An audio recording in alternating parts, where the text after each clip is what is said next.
Begitu Allah Subhanahu wa Ta'ala memerintahkan Nabi Nuh alaihi salam untuk membangun bahtera, beliau pun seketika menanam pohon jati. Pohon jati itu ditebang setelah mencapai usia 40 tahun. Kemudian Nabi Nuh mulai membangun bahtera. Salman Al-Farisi mengatakan proses pembangunan bahtera memakan waktu 400 tahun. Al-Tabari menjelaskan dalam bukunya, Tarikh Al-Rusul wa Al-Muluk, bahwa dibutuhkan waktu 40 tahun untuk pohon tumbuh dan siap ditebang. Allah Subhanahu wa Ta'ala memerintahkan Nabi Nuh untuk menanam pohon, Nabi Nuh pun melakukannya. Pohon-pohon itu tumbuh dan menyebar ke segala arah. 40 tahun setelah Nabi Nuh alaihi salam menanamnya, Allah Subhanahu wa Ta'ala memerintahkannya untuk menebangnya dan menggunakannya untuk membangun bahtera, sebagaimana Allah Subhanahu wa Ta'ala berfirman. Dan buatlah bahtera itu dengan pengawasan dan petunjuk wahyu kami. Quran, Surah Hud, ayat 37. Lalu, dia menebang pohon itu dan mulai mengerjakannya, ujar Al-Tabari. Menurut Salman Al-Farisi, pembangunan bahtera tersebut memakan waktu 400 tahun dan pohon yang ditanam terbuat dari jenis pohon jati. Salman Al-Farisi berkata, Nuh membangun bahtera selama 400 tahun, dia membiarkan jati tumbuh selama 40 tahun hingga tingginya 300 hasta. Ukuran siku, jarak antara jari dan siku, relatif. Tetapi menurut praktik internasional saat ini, satu siku sama dengan 0,4572 meter. Artinya, menurut standar sekarang, ketinggian pohon tersebut mencapai sekitar 137 meter.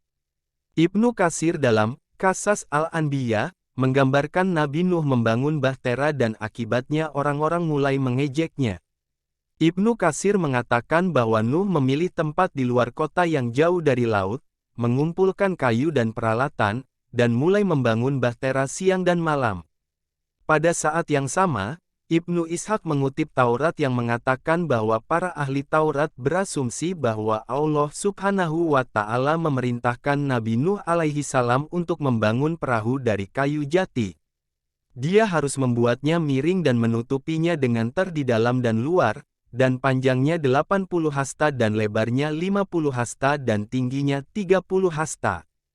Allah Subhanahu wa Ta'ala memerintahkannya untuk membangunnya, membaginya menjadi 3 lantai, bawah, tengah dan atas, dan membuka jendela di dalamnya. Nuh melakukan apa yang diperintahkan Allah Subhanahu wa Ta'ala kepadanya. Akhirnya, dia pun menyelesaikan pembuatan bahtera yang diperintahkan Allah Subhanahu wa Ta'ala. Muslim, Yahudi, dan Kristen semuanya percaya pada kisah Nabi Nuh. Pada Alkitab dikatakan, kamu harus membangun bahteramu dengan cara ini, panjangnya 300 hasta, lebarnya 50 hasta, dan tingginya 30 hasta. Disebutkan dalam Injil, ukurannya sama persis dengan versi Katara bin An-Numan. Nabi Nuh alaihi salam mendapat ejekan. Dari Siti Aisyah, Rasulullah mengatakan Nuh bersama umatnya menetap selama 950 tahun, memanggil mereka kepada Allah Subhanahu wa Ta'ala. Kemudian pada akhir waktunya, dia menanam pohon yang tumbuh dan menyebar ke segala arah. Dia kemudian menebangnya dan mulai membangun sebuah bahtera. Orang-orang yang lewat bertanya kepadanya. Dia menjawab, aku sedang membangun sebuah bahtera.